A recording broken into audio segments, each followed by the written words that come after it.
Welcome back, everybody. This is Night Flight. I'm Judith Korber, and today we are going to talk to Addison. Addison sent me an email, and she talked about dreams, and I found it very interesting.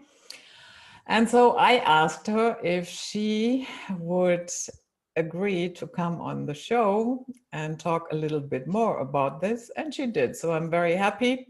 Addison, welcome to the show. Thank you, Judith. I'm glad to be here. Good. So, first question. What sparked your interest in working with dreams? How did that happen? Was that it started in childhood? Were you a very vivid dreamer as a child, or how did that happen? It happened later than childhood because I did have a couple of vivid, intense dreams as a young child, which I continue to draw from. But it became more, maybe by the time of high school, I was intrigued by surrealism as a kind of a creative movement, and also movies. So Louis Buñuel, who definitely draws from dreams in making movies, and just thinking of movies and dreams kind of as analogs of each other. And then it was in my later in my early adulthood that I went to see a Jungian analyst as a client. And he had worked with other dream working traditions in addition to Jungian analysis. And that really opened many things up. His techniques of training recall are very effective. And so my sessions were all me reading my dreams to him, and we would work with the dream together. And I had some very significant dreams during that time, which I brought to him. And then many years later, where I had taken things up on my own path because of doing other inner work, where as an unexpected effect, my dreams became integrated with my waking life, and they also became noticeably precognitive with events in waking life. And I found this incredibly fascinating, and felt like this was access to so many parts of the mind and of consciousness that I didn't access during normal waking life. So I pretty much had been on my own path.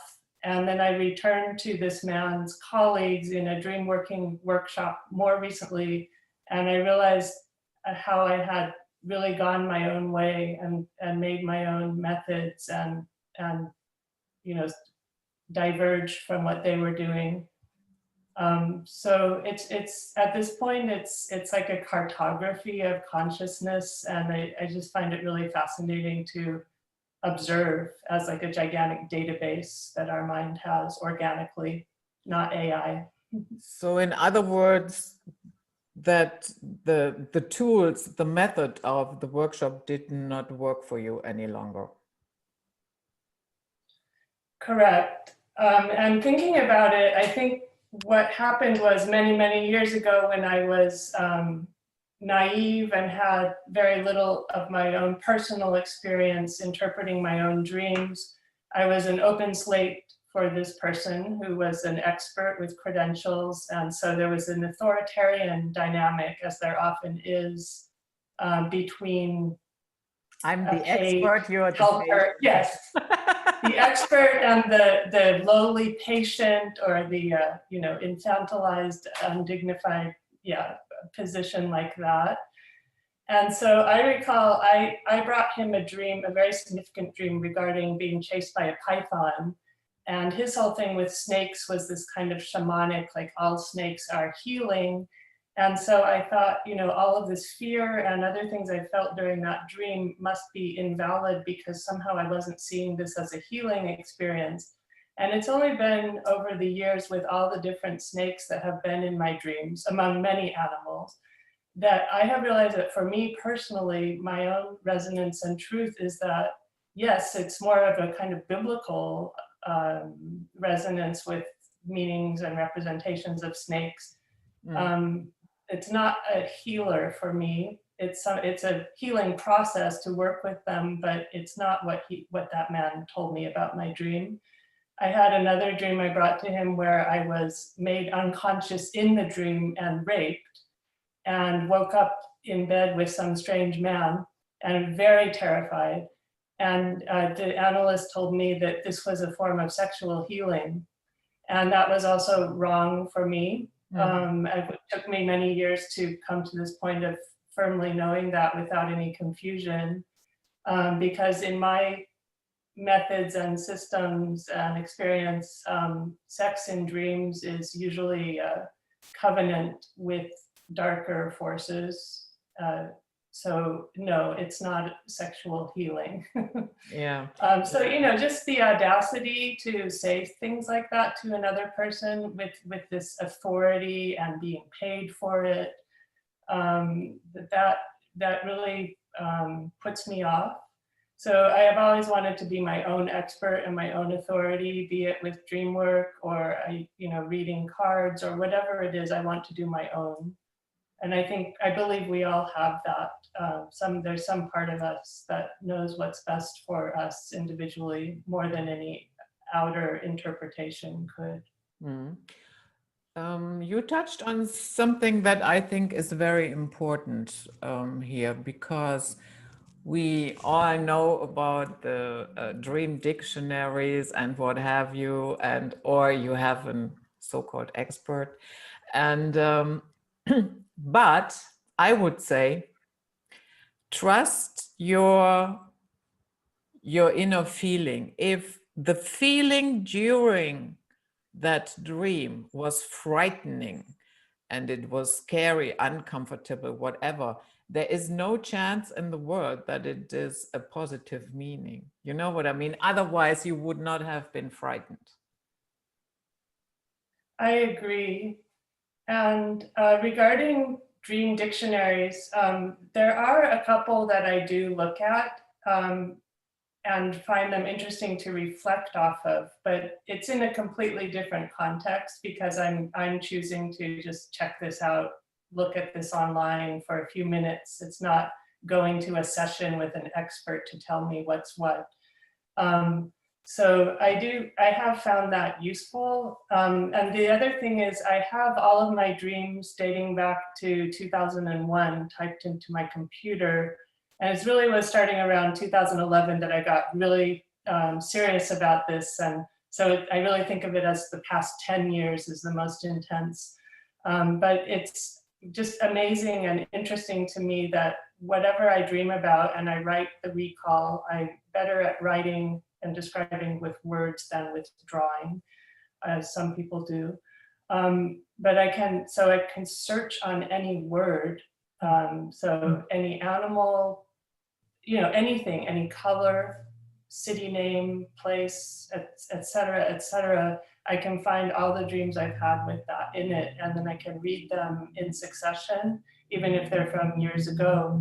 And from that, I develop a sense of whatever that is, what it means to me, what it feels like to me.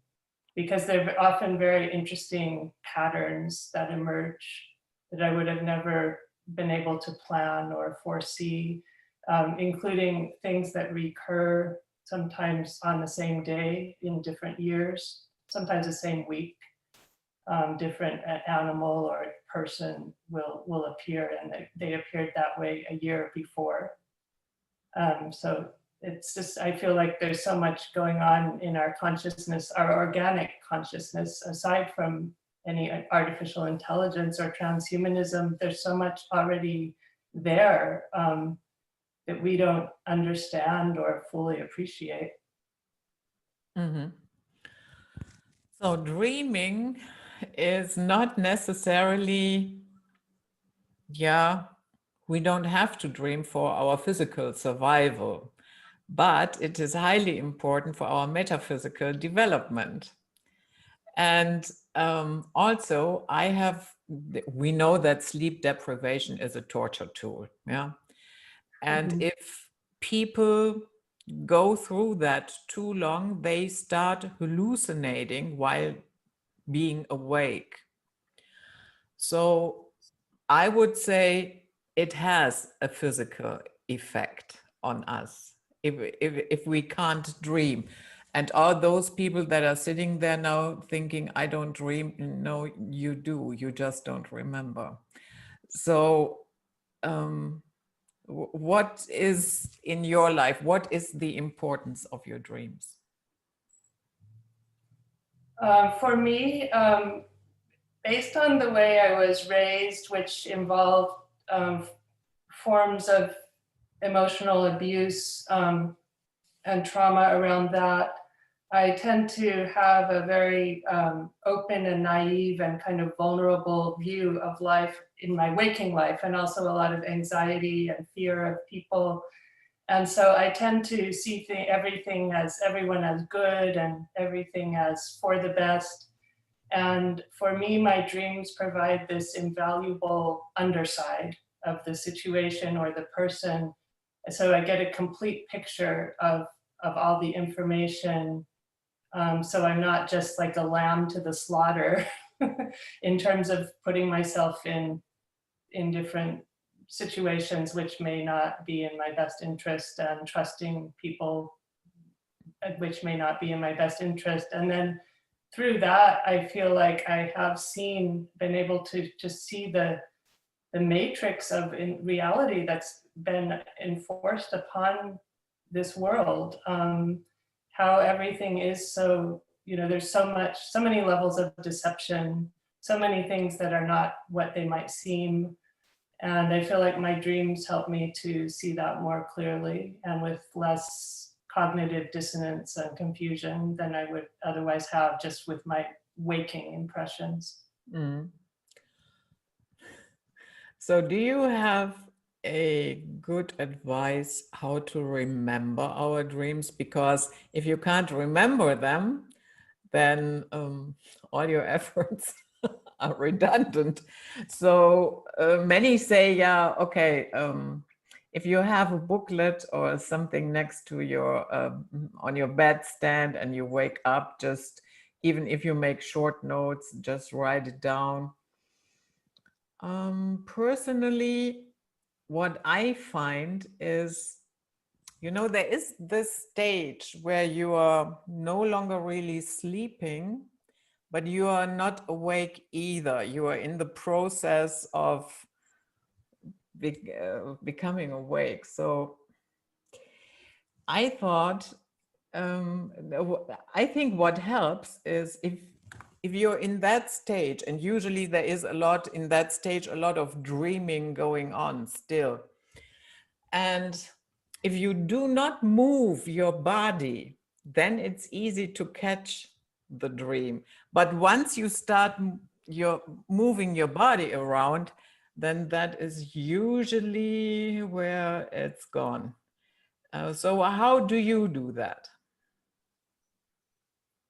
In terms of dream recall, yes, I think it's vital to being able to work with one's own dreams. And so what you said about keeping some paper next to the bed, I think some people speak into their phone if they keep they record themselves speaking if they wake up in the middle of the night and want to remember something. For me, it's definitely writing it down. I find that when I start to write it down, more memory comes, more recall comes that I didn't think of at that time. Also, what you were saying about remaining still, and kind of, for me, I think of it as just getting the impression of whatever it is that has been occurring in that like hypnagogic state, or between waking, between sleeping, which does have so much valuable information, visions, thoughts, sounds. Another thing about all of it for me, and this does relate to physical health, is to get the ultimate or the ideal recall, to remember as vividly and clearly as possible. For me, it's important to get a good night's sleep every night, to keep a really healthy sleep schedule.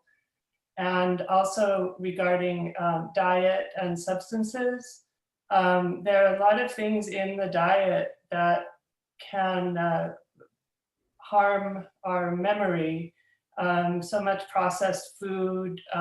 So for some people, gluten causes a lot of like inflammation and other possible issues with digestion.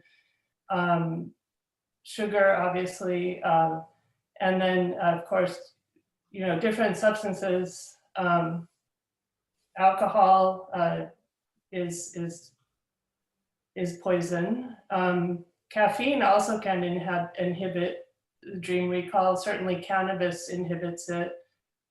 So all of these things, and some people don't want to recall their dreams because there's some people who have experienced so much trauma and have so many what would be called nightmares that they don't want to recall them. So there are actually people who do use different pharmaceutical or substances in order to stop the recall. But I find with myself that after many years of practicing daily dream journaling, you train yourself and it gets stronger and stronger. And now I have an agreement with myself that anything that I do remember, I write it down. It's like I'm a scribe, because I believe there's some part of me that really does have my best interest in mind at heart, and that if I consciously remember something, and the timing is sometimes important because sometimes it's a warning or a preview of something I need to know in waking life, then I need to write it down. So I'm at a point where I have so much material to write down that it becomes quite exhausting, but I'd rather have it that way than the opposite. When you say nightmares, some people even have recurring dreams that always have the same content, the same dream again and again and again. Do you have any idea why that is? Why some dreams are so persistent and so stubborn? I can only speak for myself, and obviously I believe that something like DreamWork or many of these practices, it is very personal and everybody has a slightly different view of it. We all look through our own lens. But I would say, and speaking for myself, is it might be some kind of message we're trying to get through to ourselves about something that needs to be addressed. And it's more often than not something difficult or unpleasant, because that is part of the realm of dreams. Dreams are shadow work. Dreams are so many things that we do repress from our conscious awareness. So I have certain themes that recur in many dreams, and it is the most kind of difficult things to work through or integrate related to trauma. So I think that might be true for many people. Do you think that we are entering the astral plane when we are dreaming? Sometimes. I think there are different kinds of dreaming, and different dreams feel differently than others. But yes, definitely. And also I think in that state of being partly asleep and partly awake, a lot of things from other dimensions can appear to us, or we can perceive them in different ways. There are certain things around dreaming, like astral travel and lucidity, that I have not ever or yet intentionally tried to induce or increase, but I do value both things, because I believe just as this kind of effect of the other processes and practices I do, that I end up being lucid quite frequently in dreams. And then there are different entities and whatnot that I've encountered in dreams that I do believe are perhaps fourth dimensional. Have you ever experienced sleep paralysis? I haven't, not the way other people have described it, that sense of not being able to move.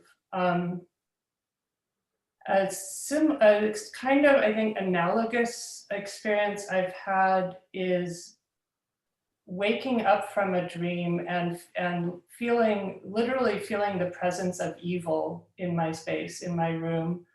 And there was a period where I was having several dreams with these beings who looked like humans, except their eyes were completely white. And there was something very deceptive and sometimes sexual going on between them and myself in all of these dreams, where I was able to see through it eventually within the dream. But there was one particular dream with people or beings like that where I felt trapped in the set, because I do believe most dreams are like movie sets. And I couldn't get out, and I woke up in that horror, and I felt, I couldn't move, but I could have maybe moved if I wanted to, but I was just so terrified because I felt there was actually evil in the room with me. Mm. Yeah, I had a couple of times I experienced sleep paralysis, but I never sensed the presence of an entity, whatever that might have been. So and it didn't scare me. The overpowering feeling for me was, I'm annoyed. Like, come on, move leg, move arm. Yeah. So what about when you say lucid dreaming, is that what people talk about when you are dreaming and you know in the dream that you are you know what I mean? Yes, yes. Because that happened to me a couple of times as well, that I told myself in the dream, hey, come on, it's not that bad, you're dreaming. Yes. So what are the mechanics there? How does that happen? That you are dreaming and you tell yourself out of the blue, you're dreaming, no problem. Well, I think that lucidity in dreaming is it's a sort of a spectrum, in that there can be complete awareness within the dream that you are in a dream, and thereby you can affect change, or if you think of something one way, the object will morph into that. So you have, it's kind of like choose your own adventure. And then there are other levels where you may have a self-conscious thought where you say to yourself, oh yeah, it's just a dream. Or there's some level of, sometimes in my dreams, I think in the dream, oh, this reminds me of XYZ from this other dream I had, or XYZ from waking life. And I consider that a moment of lucidity. And I really have no idea biochemically or technically what's going on in ourselves that causes that integration or opens those doors. I have heard from some traditions of dream working that people believe that your consciousness within your dream world is similar to your level of consciousness when you die from this body. And so I think of it as resonant with overall attention in the present moment, being in the present moment, being fully aware of what's going on, rather than asleep on any level. Mm-hmm. I remember during that time when I was still practicing Tibetan Buddhism, I remember all the meditations they had. At the end, they had a phase where you dissolve everything around yourself, meaning first you dissolve the room that you're sitting in, and then your city, and then ultimately the entire world. You dissolve everything around that. And the teachers always said that that phase of the meditation is important because you learn how to die with dignity. Wow, yes. Yes, that's very resonant. You know, that you practice it all the time, to let it all go, because at the end of the day you have to let it all go. There's nothing that you can take with you, and yeah, at least not material things, and the other things, and if your memory will be wiped and so on and so forth, that's a whole different story.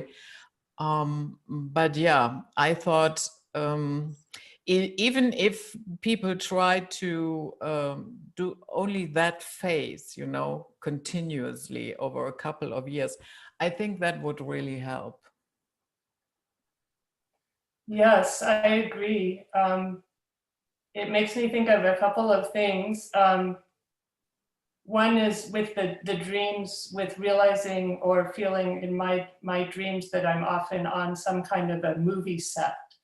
And for instance, there was one time I had a dream with an ocean, and I came to see that this ocean was in a big room with a door, and it was on the higher floor of a building where each floor had a different set.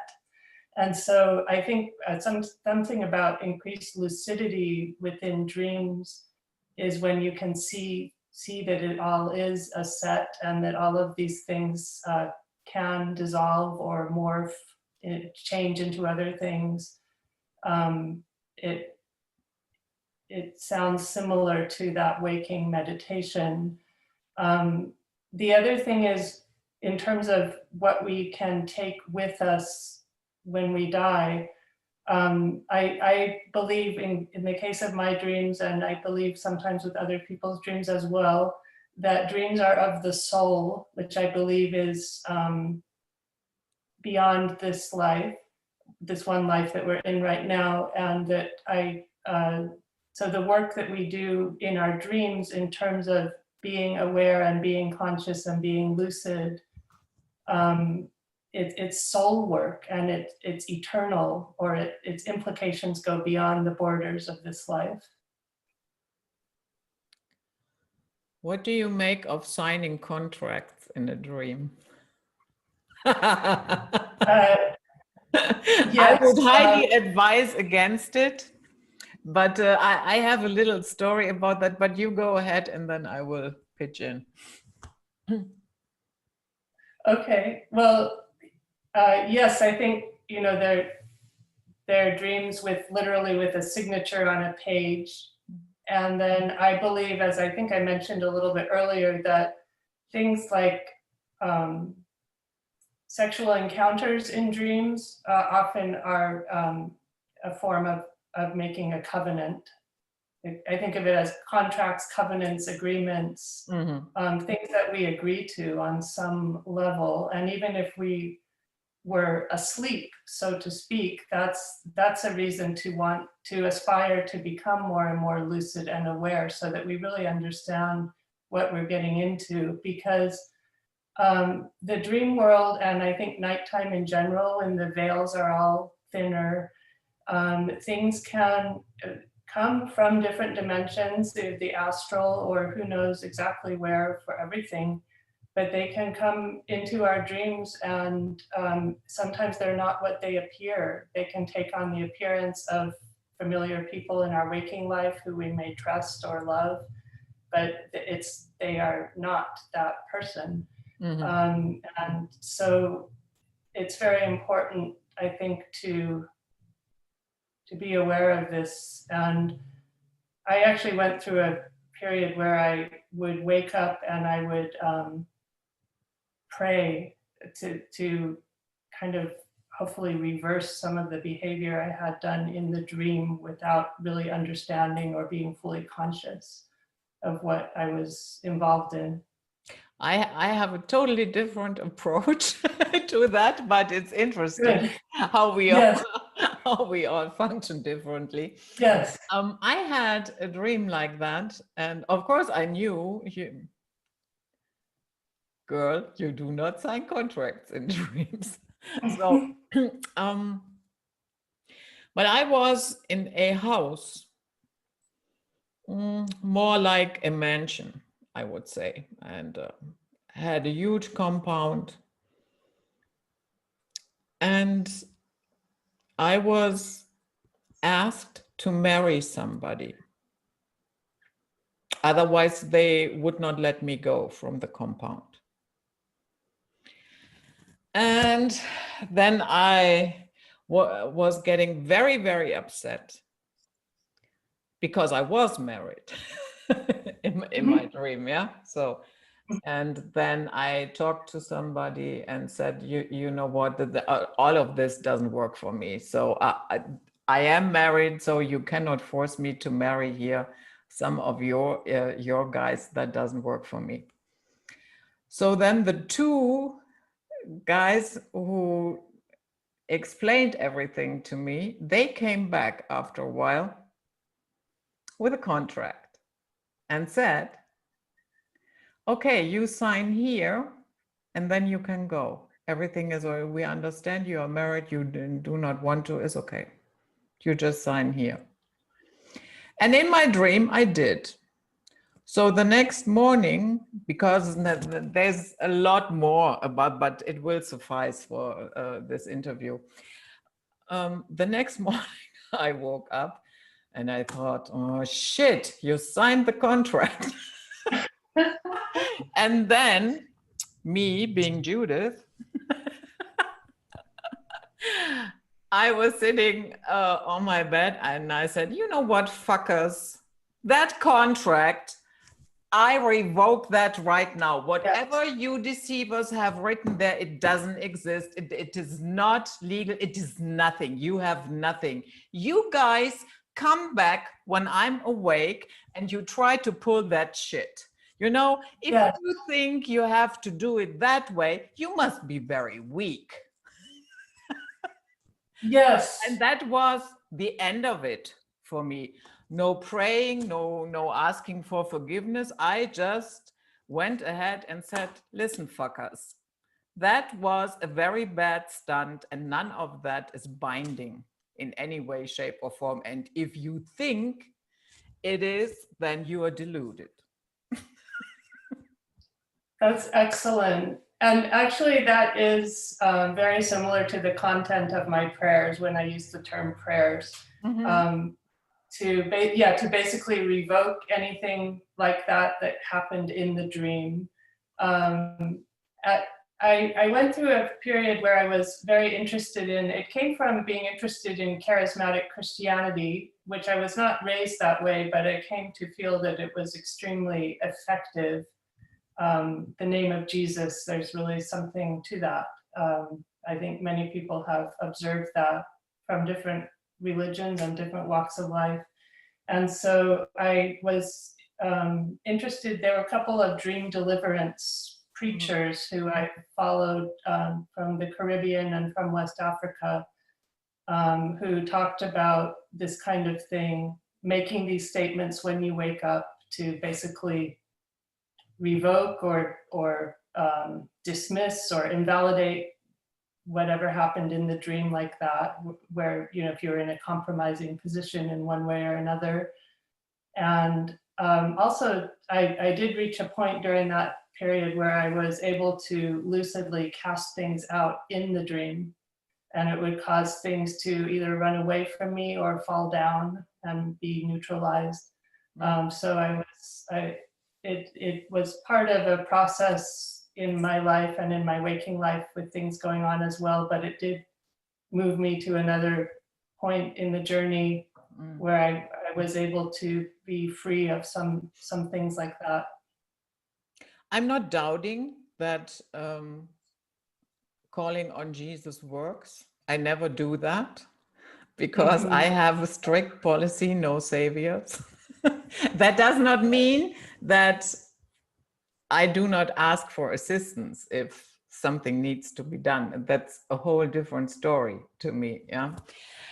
And also I have to say, sometimes I ask myself, because it is the matrix, maybe that is the reason why it works. And even that is smoke and mirrors. You know what I mean? Yes, completely, because that's where I am now. That's why I referred to it as a period I was in the past, because it's part of this dynamic, ongoing, ever-changing process where I did reach a point of feeling uncomfortable with all that, and something didn't feel quite right. And I did, a friend of mine at the time did suggest that, you know, why is Jesus the boss of all demons? Why do they seem to respond to that? And what's the connection there? So that question can lead to a lot of different avenues of consideration. And at this point, I do believe that Abrahamic religions are mind control tools for, yeah, just, you know, that, and it's some by, you know, perhaps things that are not human have influenced or written these things for humans to be controlled by. So I don't do that stuff anymore. That was definitely a period I went through, but it was valuable and interesting. And I do think that there are certain things with certain kinds of prayer or meditation or inner work or energetic work that it could be called technology. I mean, a pen is technology, a fork is technology. Your cat is so sweet. So, you know, there's some, this may be offend, but, you know, there's something, it's a technological thing almost to reach a point where you have maybe been studying scripture and believing enough to be able to use the name of Jesus with authority and have it work. And I don't understand the mechanisms of all that. And it does unsettle me and make me uncomfortable. And so I'm not in that anymore. I'm not a believer like that. Mm. Yeah, when I talked about that example with the matrix, yeah, the smoke and mirrors, I think it is a little bit similar. You know, I heard it so many times. Yeah, QAnon must be right because look, they are closing down all the channels and you only get censored if you're saying the truth. Yeah, but that is how the matrix works. They make you believe it's working and they make you believe nonsensical things.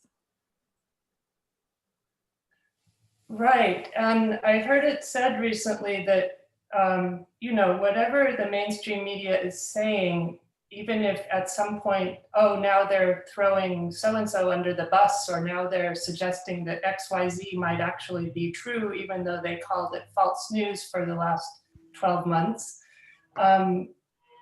You know, there have been so many lies and so much manipulation already that it's just, it's beyond, there's nothing I would trust. Yeah, I do believe there's so many levels of the deception and so many constructs and manipulations to keep people's reality a certain way and not be able to see outside of that. So I trust little to nothing outside of my own information. Yeah, and I think that is a very important point to trust ourselves more, because the usual first reaction is, how do I do that? Explain it to me. What are the mechanics of that? Do I have to say this mantra 3 times, 4 times, whatever? And yeah, call me naive. I would say, you know, why not develop your own method and trust what you are feeling and experiencing, and stop telling yourself, I can't do that. I don't know how. I have to have somebody who explains everything to me. You know what I mean? You have to have a teacher or an authority or an expert, or yes, somebody who in a power dynamic is above you. Um, yes, I think a lot of it goes back to the whole education system. Everything is outside of us. Everything that we learn, we're not taught to deeply listen inside of us and access all of this inner strength and wisdom and authority that we have. And I do think with in spiritual and esoteric and metaphysical things, it's very dicey to trust gurus or teachers to tell us what to do. I think everything is very much custom fit. Mm-hmm.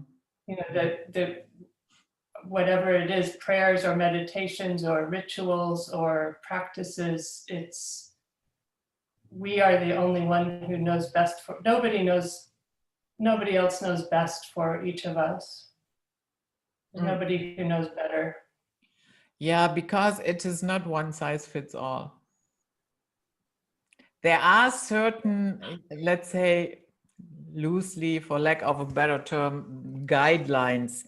Yes, but we have to trust our own power and our own experience. As I said in the very beginning, if the overall feeling was really, really negative in the dream, don't let anybody tell you, oh, this was a very positive dream. This is healing. You have it all wrong. Right, I completely agree. I just feel like there's so much cognitive dissonance in the world, and I couldn't live with that. Right, being told, oh, this is what you should feel, or this is how you should interpret this. The audacity again, nobody really has the right to do that to another person, to tell them how to feel about something. Our own feelings of emotional textures. I've heard it said emotions are the language of the soul. There's so much in the different emotions that we experience, and there's a whole range of human emotions. I think very often people have an agenda to avoid the big three I think of as fear, anger, and rage. And they're very uncomfortable, but it's part of our entire range of human emotion. And all of it is actually untapped fuel cells, like batteries. I mean, going back to the Matrix in the movie, when everybody has become a battery on a Lush farm, the thing is, when we have these trapped and blocked emotions around the fear, anger, and grief, that is part of what provides source for whatever is feeding on us, or parasitically attached to us. It relates to integrating our own trauma, all of that. And I just find that dreams and dream work are so useful in those areas to getting deeper inside of oneself. What I also find annoying, there are some schools in psychology, my goodness, when you talked about the snake, they will always tell you, this has to do with sex. This is a symbol for a penis, and this is, my goodness, not everything is that black and white. There's so much nuance, there's so much complexity. I mean, just going back to the snake thing, like I've had different dreams with pythons, different dreams with more like copperheads, asps, garter snakes. So it's all the different species of snake, and they mean slightly different things. Different kinds of cars mean different things. Different colored cats mean different things. Different dogs mean, there's so many details, and that's another part of developing and enhancing dream recall, is to try to recall in as much minute detail as possible every single little speck, every single piece of this or shade of color that, it's all meaningful. Because my agreement with myself about my dreams is I make certain dreams, I do feel I can interpret and understand them right away. Others, it's just completely like it was automatic writing and I have no idea what that was about. But I say to myself, even if I don't understand this right now, someday I will. And that has been the case more often than not. So, and sometimes to these very fine details and nuances and slight differences between this and that. And just saying that, oh yes, like I had a person tell me one time, oh, dog, that's always sexual. And it's like, no, all my dream dogs are not, just like, no. And you could say, oh, well, everything about dreaming is sexual.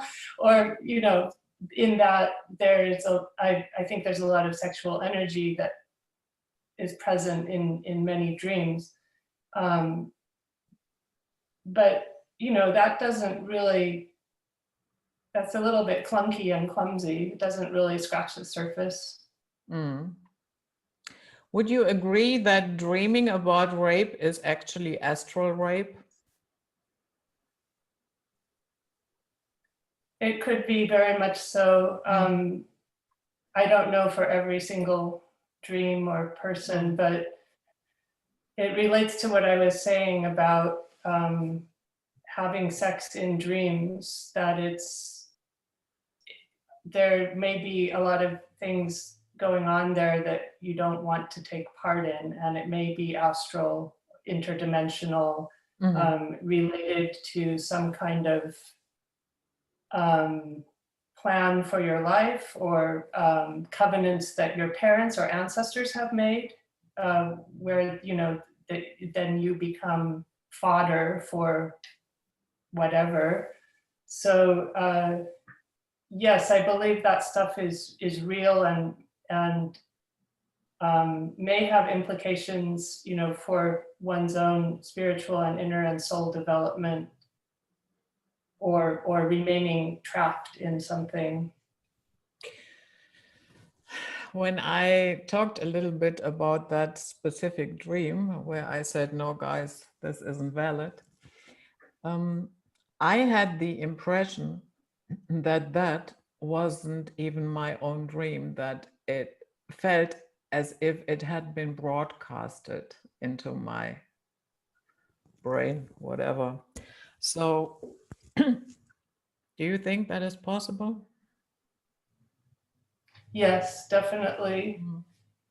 And I think that relates to actually what Eve Lorgan calls the stage-managed dreams. Yeah. I've had my sense of that personally is there was somebody in my waking life who I really do believe on some level was a handler to me, who was opposed to my waking up and who kept me in a sort of energetically draining situation and dynamic of boundary crossing on an energetic and psychic level. Was that like a partnership or a friendship?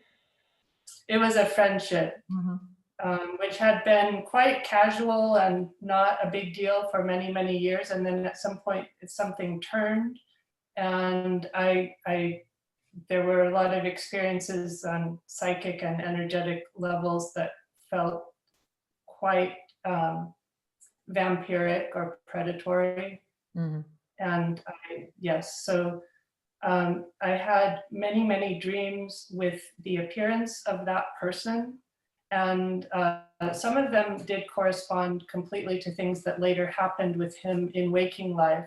But there were others where I was actually lucid enough to ask this person, who appeared to be this person, things like, well, won't this have some effect on our soul's development, or, trying to question things. And this person spoke in such a different voice and just kind of laughed off my concerns. And I just realized this is not, there was something about it that felt very staged, and like this was all being put on for my own continued entrapment. Yeah, exactly. And that was the feeling that I had as well. I will tell you off camera what that was and how it all fits together. What about nightmares? There are people who have recurring nightmares again and again. And let's say somebody always ends up falling from a very, very high cliff. I mean, these falling dreams, they are very, very, yeah, popular. Popular, not in the sense that everybody likes it, probably not. Yeah, but many people have them. Yes. I'll just say I really don't have personal experience with falling like that in my dreams. So I don't really have an empathetic comment about it. I do believe though that things in dreams that are very difficult are usually some kind of attempt at a wake-up call from some part of our system. Although it makes me think of regarding, say, using psychedelic drugs and having a bad trip. I sometimes think of when people talk about dream life and having a nightmare, I feel like there's some kind of analogous thing to that, in that I do not deny that what is called a nightmare, that the feelings of terror and the different really, really difficult feelings and even re-traumatizing feelings in dreams, that people want to avoid that in the same way that you would want to avoid having a really, really difficult experience, a drug experience. But at the same time, depending on the context and the resources and support available to the individual, those situations can be very productive to work through. But it really depends on, like I said, what their context is that they're experiencing these things. I had a phase where I had a lot of, not a lot, it was not like every night, but I had a couple of dreams where I have been executed. And then usually my thought in the morning was, yeah, your life is going to change. And yeah, and it did. That hunch was okay. So, I mean, experiencing an execution is certainly not a very pleasant experience, but not even in a dream. But when I woke up, I wasn't, depressed or fearful or oh my goodness, what is going on? Yeah. So I just thought, your life is going to change again, and it always did. So sometimes even with these night terrors, it's would you say it's better to stay calm instead of driving ourselves crazy? Most definitely. And specifically with what you just said about, the execution and death, it makes me think of, say, the tarot major arcana, the death card, which often means some kind of change or like shedding skin, molting. I think in this life, we have many reincarnations in this body. We have many lives and deaths within ourselves during this life. Yeah. Yes, I think if it's possible to remain calm in dreams and in waking life, and be able to see situations as calmly and objectively as possible, and specifically with dreams also, that the language of dreams is so often metaphorical and symbolic. So something like with a death, or really anything that appears to happen in a dream, it really may not be that literal a thing at all. Other times it may be. Yeah, Again, maybe if you're sitting on death row, then it makes sense. Yeah. Yeah. So I remember when I started working as a flight attendant, I had so many dreams of crashing airplanes, but I was never in the plane. But I always saw it coming down. And I thought, that's interesting. But I never had an experience where I actually had to evacuate a plane. In waking life? In waking life, yeah. I should have been on a flight that needed to be evacuated in the Dominican Republic. I was planned as a crew member, but I had a cold, so I was sick, and then a standby had to come, so that that wasn't my experience. I had other situations that were critical, but never to the point of, yeah, we have to evacuate. Now these are two words that no flight attendant wants to hear. I'm sure, yes. Yeah, I've flown on a lot of planes, especially earlier in my life, and thankfully never went through that either. But yes, I mean, a plane crash in dreams may not be a plane crash, so to speak.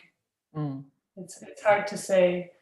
And I do find that, I know with myself that you know, certain objects or symbols appear in dreams which are very much connected to whatever I'm doing in waking life. And so it would make sense that you would have a lot of airplanes in your dreams. Yeah, that was shortly after I had my emergency training. When they train you, you go through different stages, and then, of course, one of the most important ones is emergency training. Yeah. How to evacuate a plane, where are the fire extinguishers, where is oxygen, where's the doctor's kit, where's the first aid kit, and yeah, what to do in this situation and that situation, and what have you. So it was very compact, a lot to learn. Yeah. And yeah, so I was constantly dreaming about air crashes that I watched from the outside, standing outside of the plane. That was really funny. But speaking of, because we talked about execution and airplane crashes, what I notice is here, especially in the Western world, I guess the other ones are catching up with our neuroses, but it is so, yeah, it's such a taboo talking about death. Let's say you ask somebody, how do you plan to die? Yeah, that is, for instance, a question that would make most people very uncomfortable. I think there are only a few that could give you a good answer to that. Yes, I agree. And I feel like, I mean, I'm in the United States, and in my experience and perception, by some point it becomes just about avoiding death by hook or by crook. Especially with mainstream medicine, it's so often quality of life is really not taken into account as long as the person is still alive, even if they're on some enormous cocktail of who knows what pharmaceuticals and whatnot. I heard somebody say sometime that they wanted to have a conscious death. And I've always kept that in mind. That's what I want to have. I want to be conscious. And I think that relates to what we've talked about in this discussion already about state of consciousness in dreams. It might be similar to that. I don't know, and I've never had a near-death experience, so I don't really know for sure, but that's a kind of a theory I have, and I guess maybe I'll find out someday. Yeah, I plan to go out while I'm sleeping, literally sleeping. Uh-huh. Uh-huh. Yeah. That would be nice. Yeah, it's so, it's really unfortunate. I mean, in the United States, I feel it very strongly, this fearful avoidance of the topic whatsoever.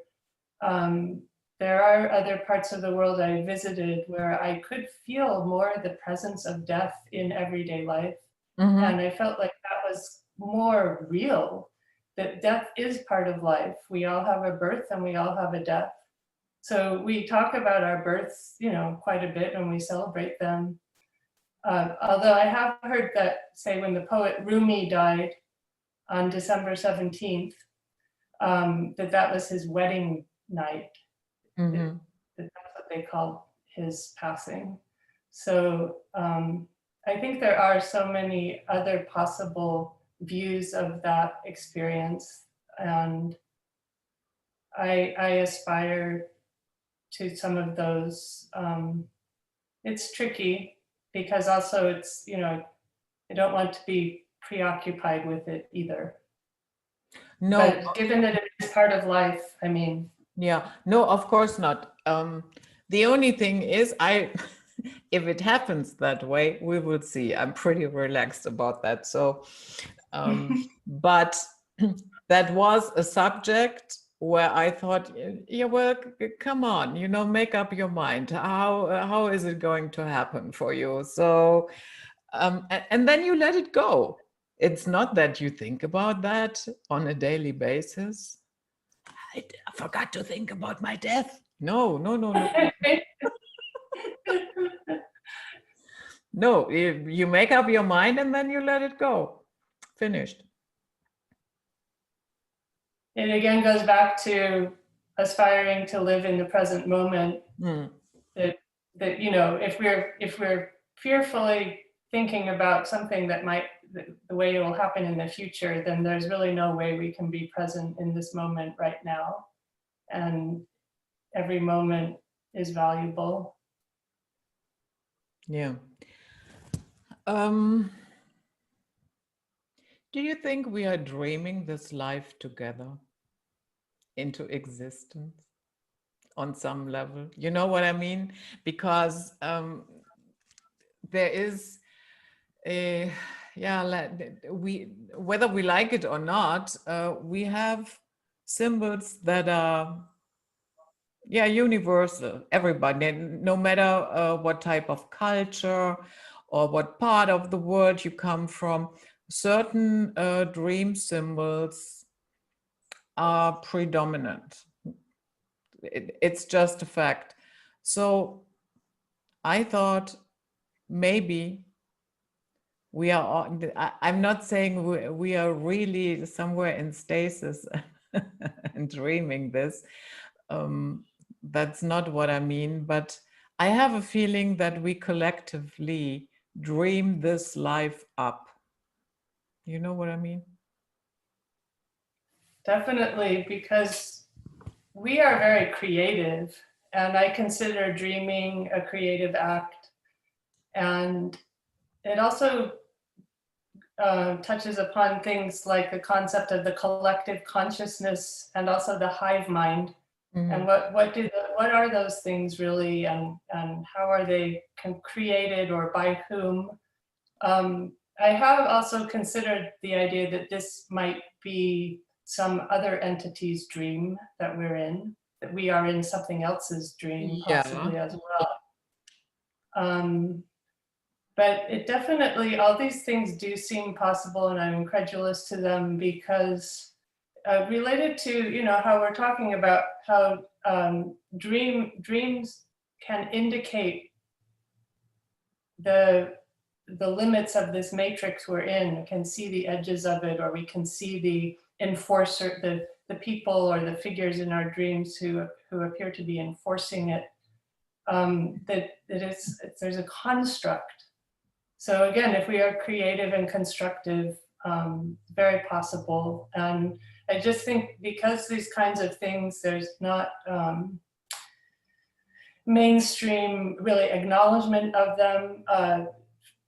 For so many people, dreams are maybe just kind of like scrambled detritus that our mind is ridding itself of. That may be true in some cases, I'm not sure, but I just think that they are so meaningful and so valuable, and it's really like we are making a movie for ourselves every night. And when you think of all the resources and energy and creativity that goes into making a waking outer movie with the set and the soundtrack and the script and the cinematography, and you think we do that for ourselves every night, and it's very custom fit because it's very much information, very detailed information that's relevant to us and really only to us.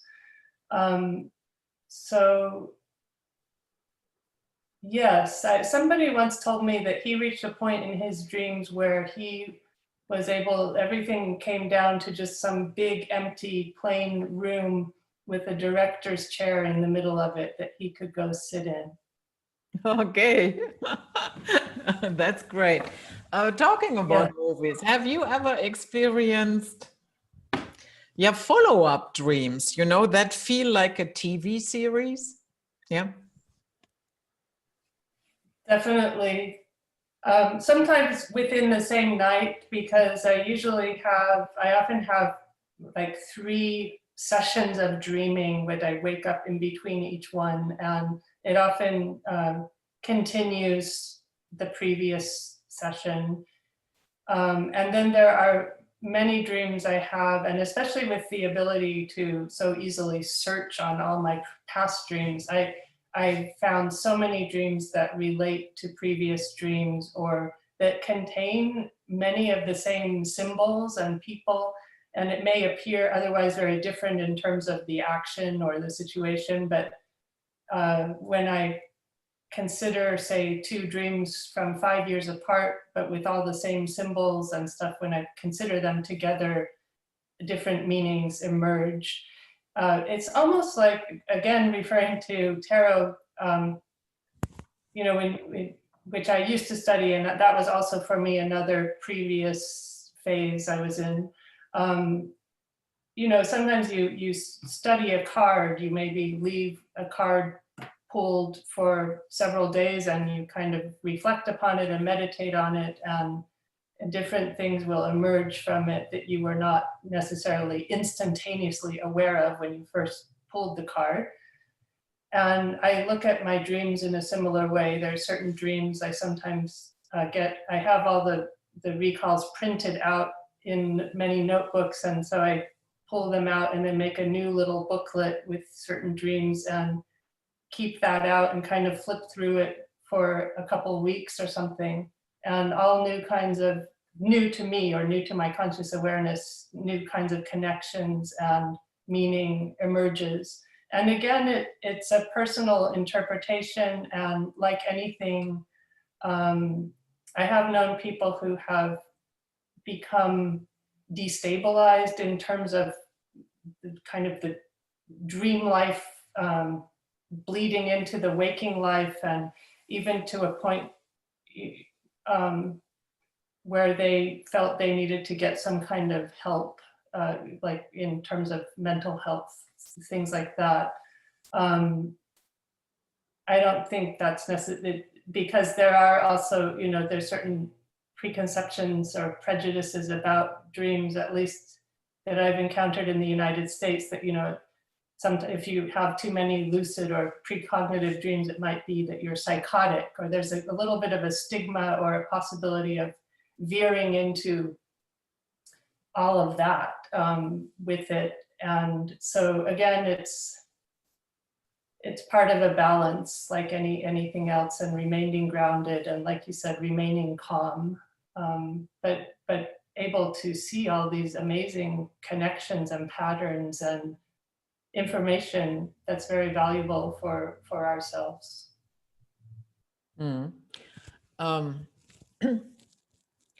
What would you say was the biggest takeaway for you? The one thing that helped you personally the most when you started taking your dreams seriously?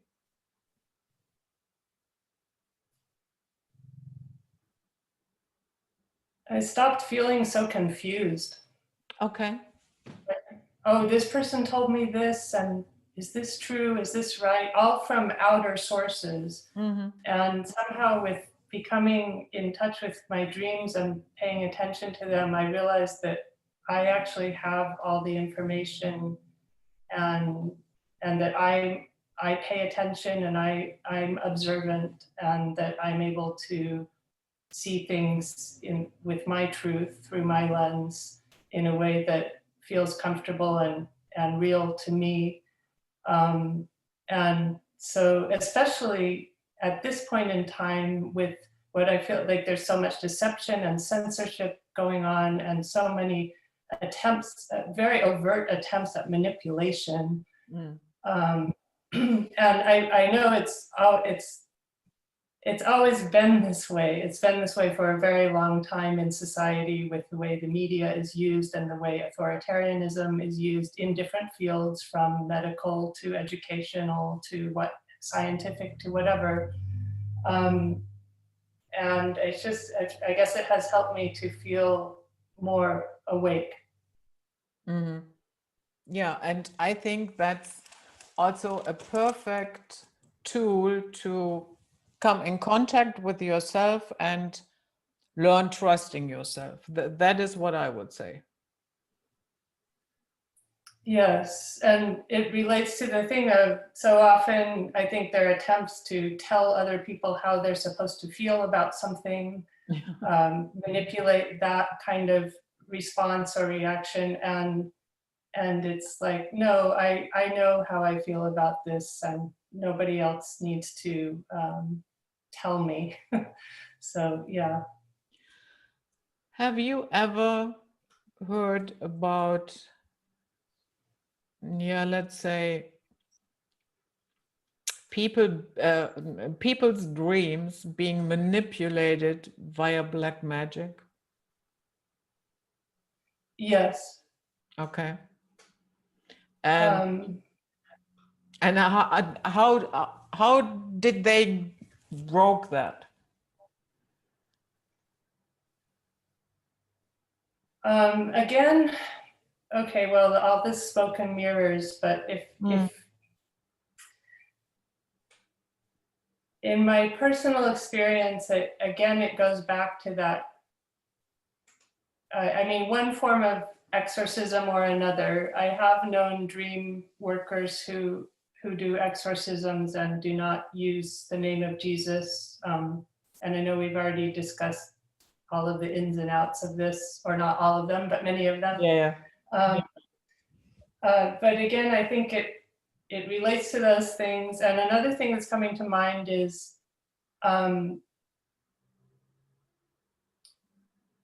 this again, I learned this or heard this through my through the Christianity, but it's not only in Christianity. It's just that if you live in a way that you do not send out invitations and you do not open your doors, you know, if you lived in the middle of the city, you wouldn't just probably leave your door open all the time.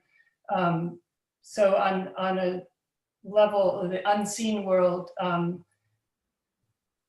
where they have no legal ground, you know, there's nothing they have to stand on in you to make this effect. I think that's very powerful as well, and that's another thing with what exorcism or casting out or removing attachments. It's like, okay, maybe that can be done in one ritual or one procedure, but it's like how the person lives their life day to day, from different outer practices to your own thoughts, different things, that it's all as if it's written up on the sky somewhere. It's not just, the other things can pick up on all of that. And so it's like, what is your Achilles heel? Because that's also how somebody is sending something at you. It needs to find a place to enter. Yeah. And otherwise it's just going to bounce back. A couple of years ago, I read an article, and that was many years ago, actually. That was when Obama was still president. And so there was an article about DARPA and their technologies and inventions. And this article talked about a type of super soldier that would have been genetically altered so that the soldier in the field would not need food, sleep, water for 72 hours, and that they are using an interface so that they can telepathically communicate in the field. Yeah, I mean, that's, of course, is not real telepathy. It's via a device, but anyhow. And I thought, my goodness, I'm not doubting that there are soldiers out there who would be willing to undergo such a procedure. Unfortunately, I think they will find people to do that. But Definitely. yeah, but I thought, oh my goodness, that is so anti-human. I wonder why people can't see that. Yeah. I've actually recently encountered people who are excited about the singularity. They're ready to go right into it. They're willing, they want to get the Fitbit, they want to get the glasses, they want all of the stuff. I think there are definitely people who have made a decision that they think this kind of different transhumanistic stuff is really cool, and I think maybe not everybody perceives the possible malevolence behind it, which I definitely pick up on. That's what I'm getting. I don't think it's coming from a humane place. No, absolutely not. That is coming from a place of psychopathy, total control. And totally, if you desire total control, that to me means, first of all, you are very weak, you're very insecure. Plus you have probably various mental disorders, because otherwise you wouldn't have that urge to control everybody 24/7. Yeah, it's on one level, the idea is frightening. On another level, it shows how weak they are. Yes. I mean, I can only imagine the kind of rush on the power trip, just how intense and probably how good that must feel to people who are in control, or whatever, what have you, is in control. I mean, I think another part of all that is just when you think about sources of energy on different levels and with different societies and races. I mean, not only the human race, but extraterrestrial races. On this planet, we have fossil fuels, or burning them for energy and source on some level in the human physical world. And it is a finite resource of this earth, and someday the last drop may be extracted and found and extracted from wherever it may be. And then I really think after that, it's human, it's the source. Again, it's like from the Matrix, that it's our loosh or what have you, that's the next, or it's the biggest thing to harvest. So I feel like a lot of this control is not only for some euphoric power trip on the part of the controllers, but it's also to get this this thing, get this energy from us. We are like batteries. Oh yeah, yeah. Although I have to say, I have a strong feeling that these are not fossil fuels in the sense of fossil fuels. And honestly, I do not think that it will be depleted. I think it renews itself. And Okay, I think of that more possible. along the lines of, veins or whatever. But certainly it's probably not the best idea draining it nonstop. Yeah, my personal feeling about some things like that is I do have an empathic connection to this. My case ever since I've been very young is feeling grief for environmental destruction or different, the decrease in biodiversity on this planet. Those things, I feel it in my heart. And so just the amount of what goes into exploring and drilling and all this for this thing, to me, I feel like it's very harmful to this planet where we live on. But that's my opinion. I know there are other ways of looking at it. CO2 nonsense is simply, distracting people from the real issues with the environment. Yes. Yeah. Because we have a lot to do there. Cleaning up rivers, oceans, blah, blah, blah, blah. Yeah. And but elevating this CO2 nonsense above everything, that is exactly what prevents real cleanup work in the environment. And that always happens when you elevate one subject above anything else. It backfires. And the one thing that you want to do in this case, saving the planet, leave the planet alone, it can save itself. So yeah, it will not happen because the entire focus is only on CO2.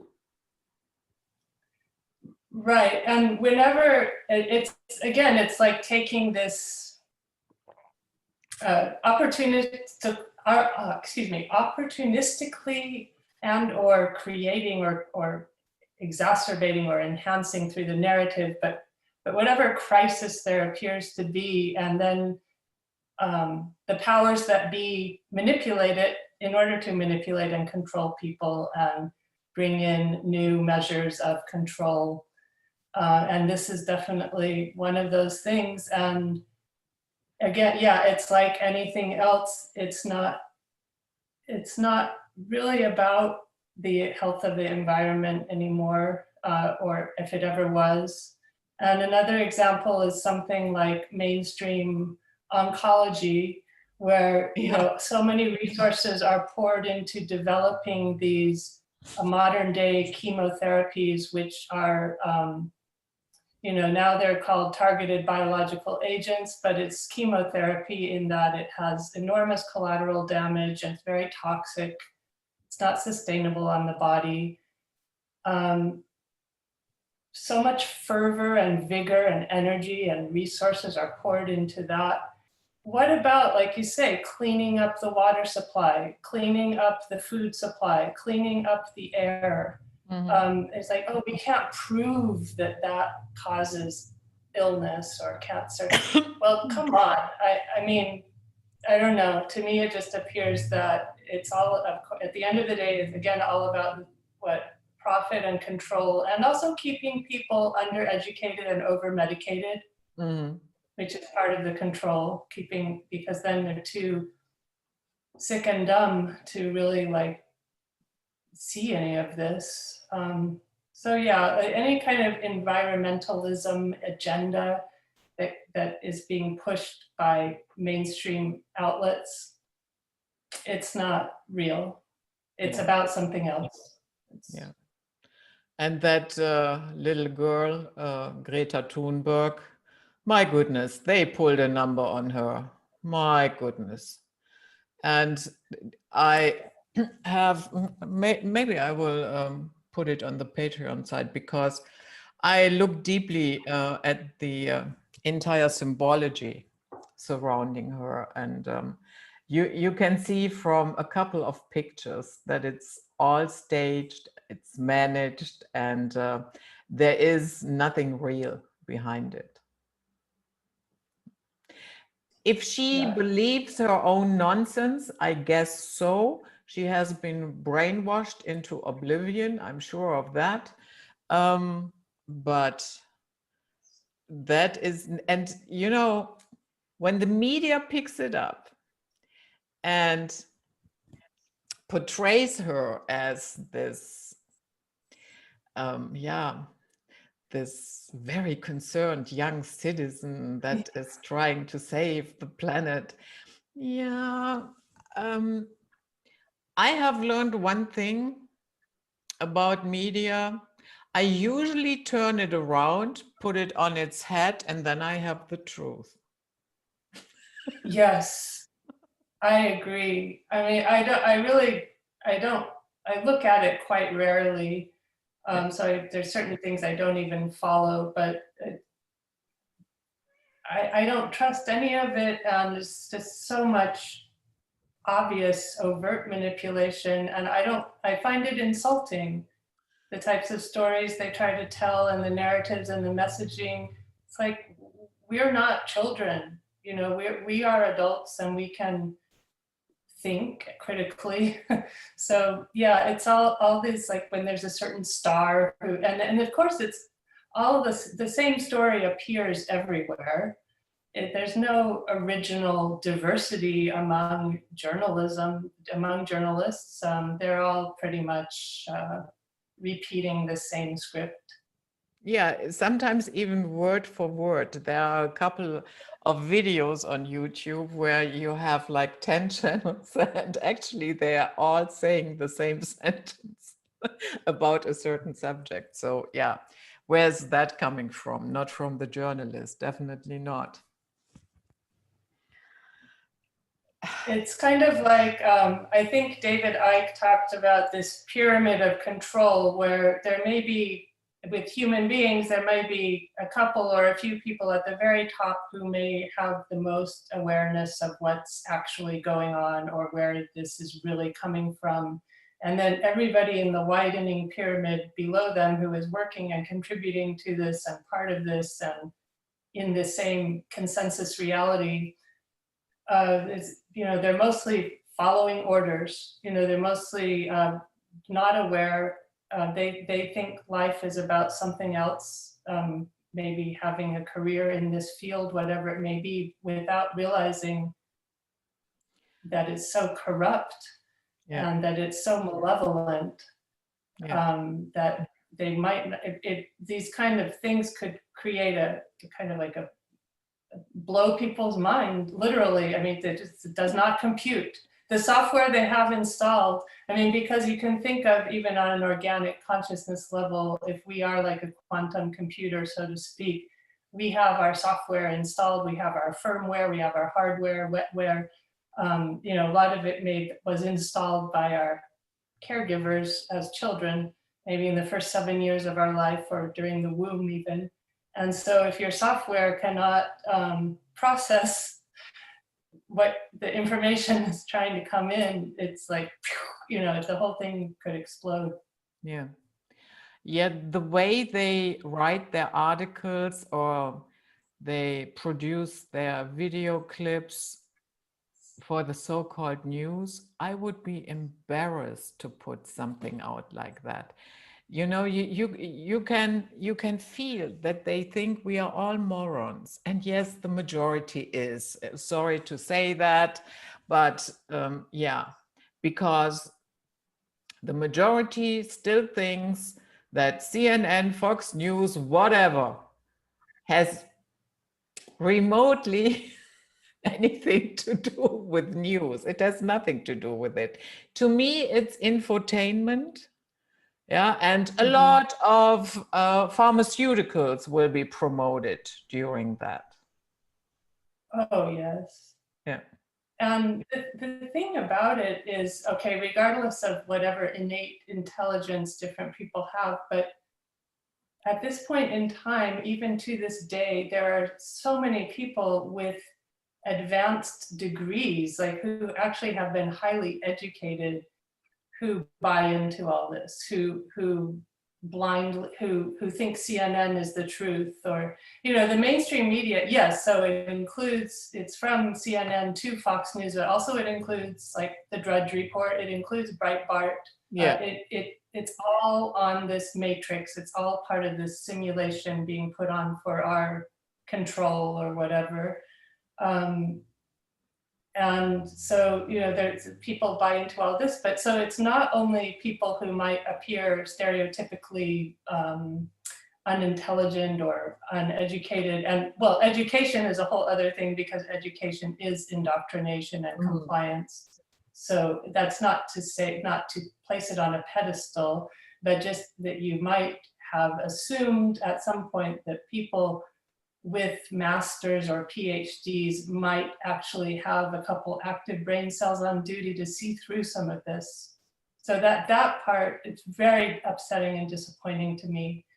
When I think of how I grew up in the United States and what it meant to question authority and work against oppression and think critically, and what, in a dichotomous partisan political climate, and how things have completely flipped. And the background I was raised in is now the kind of totalitarian enforcers of this fascism.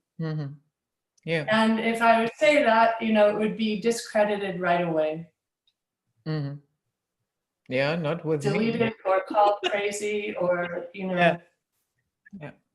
Yeah, sometimes when there are really, really good people out there as well, doctors, lawyers, professors, who get it and who see through that nonsense, and who stood up last year very early on and said, wait a minute, hold your horses. And they have been framed, denounced, and ridiculed, whatever. But as you said, and then sometimes when I read doctor, professor, then my first reaction to that is, oh my goodness, you have been indoctrinated big time.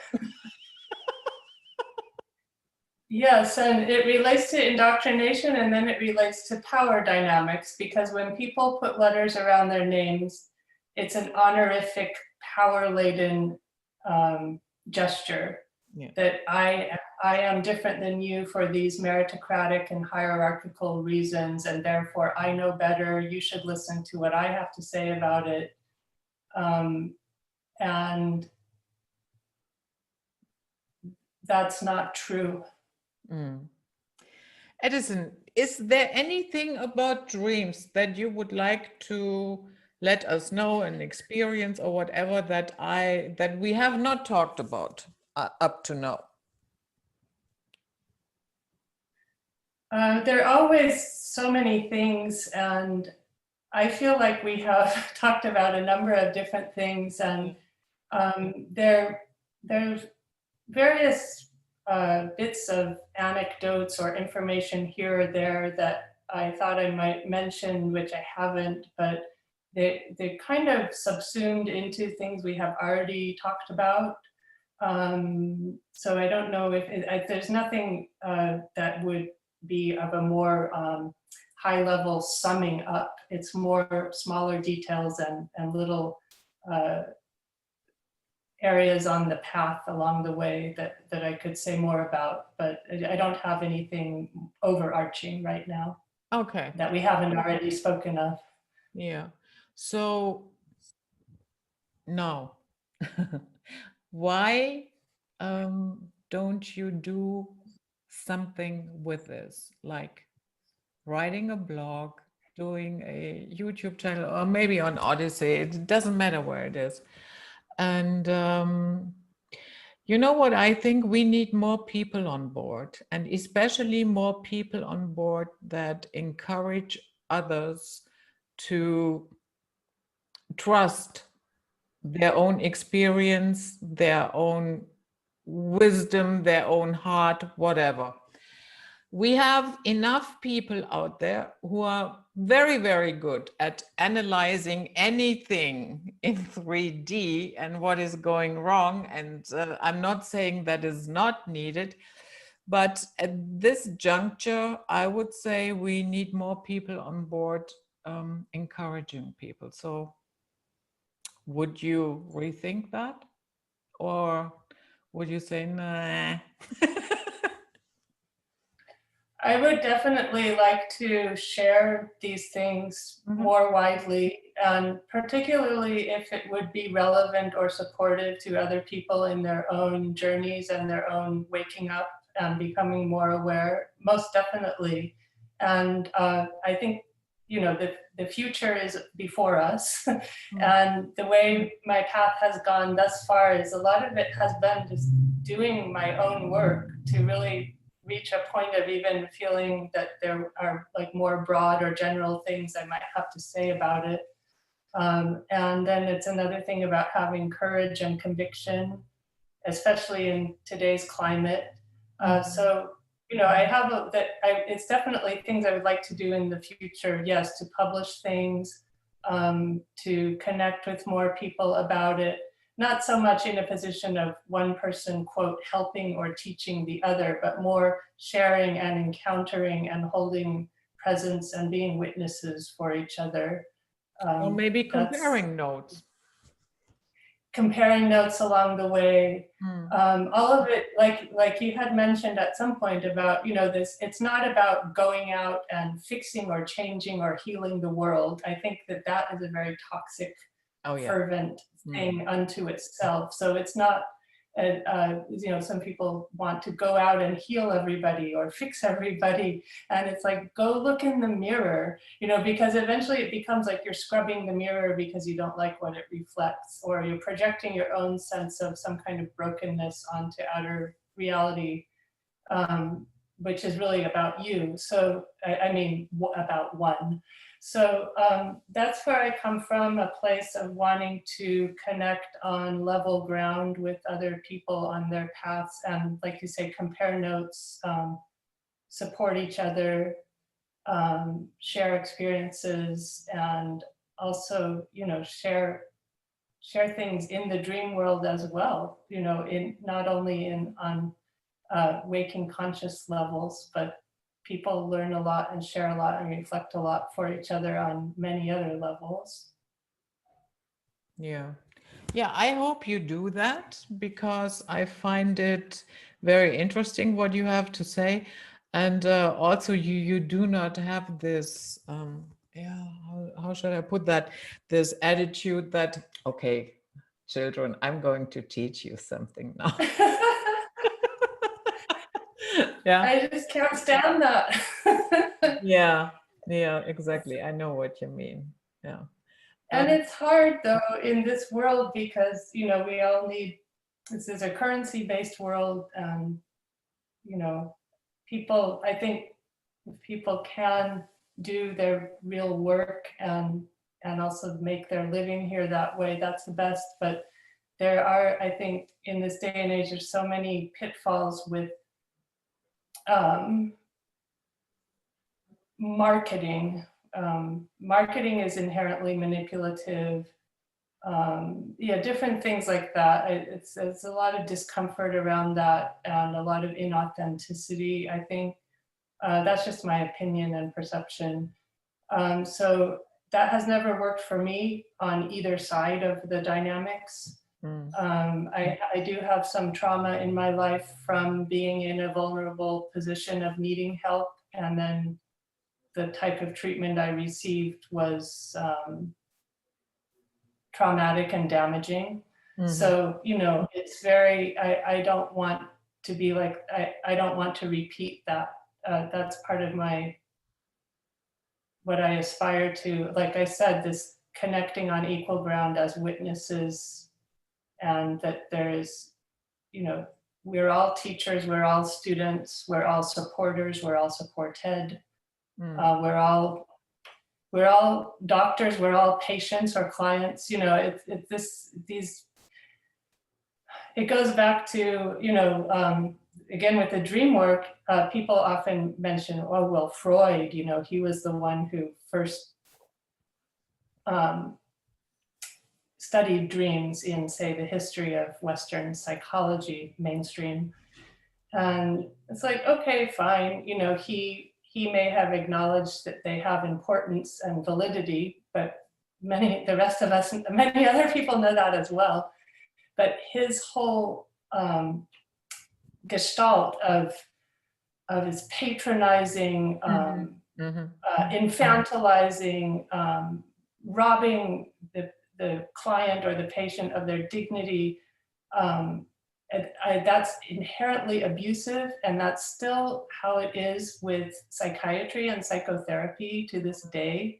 It doesn't matter who the personnel are, there's certain inherently abusive power dynamics about the helping professions that I really don't think are addressed enough. And I know that many people are well-intentioned, and it's not only in mainstream helping professions, it's in all the new age, all the healers, all the people calling themselves healers, calling themselves shamans, who really can call themselves that. I'm not sure, you know, it's very tricky in my opinion. So I'm definitely coming from that angle on all of this as well.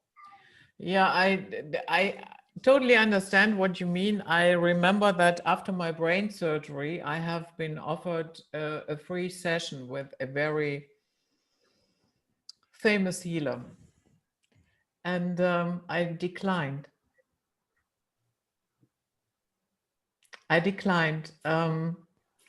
There was something that didn't feel right. There was something where I had a very strong inner no. And was that a mistake? Maybe. I don't know. Yeah.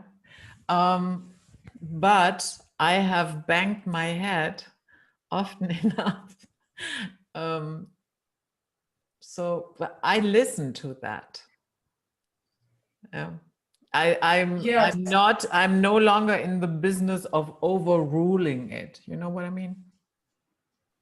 Completely. And that completely relates to dreams, because for me, I've had so many dreams that have functioned as warnings. And sometimes I've told myself while I'm awake, oh, it couldn't really be like that. You know, I don't want it to be like that. And then inevitably it is like that. And I learn sooner or later. And sometimes having become involved or entrenched more than I should have. So at this point, when I do get, you know, in my system with myself, and we all have different alarm bells and warning systems within ourselves, but even if it doesn't quite, if it doesn't quite make sense to me, I still adhere to it. I still obey it. Yeah. Because there, like you say, banging your head so many times, there's so many times where I realize, oh, I should have listened to myself earlier on, or that dream was spot on, but I just didn't want to see it at the time. Yeah, exactly. Yeah, I thank you so much for coming on. I found it very Thank you very much. I've had a great time. It's covered so much. It's so interesting. Thank you, Judith. Yeah, and it was flowing, and it didn't feel sticky or gooey. So I had fun as well. It was not an interview where I thought, I have to get out of this situation. And I have to say, that only happened to me once. And I will not say which interview, but I definitely, the entire, after let's say like 20 minutes, I had the urge to get out of that situation. Press the leave button accidentally. Like, oops. Yeah, exactly. So yeah, that was it, guys. I don't have a website or anything to give you today because Addison has not established that, but I'm pretty sure we will hear back from her one day. And who knows, maybe then videos, website, and everything is there. So thank you very much for coming on the show, Addison. Yeah, guys, keep safe and sound. Trust yourself. Enjoy your life. Bye-bye. Until next time.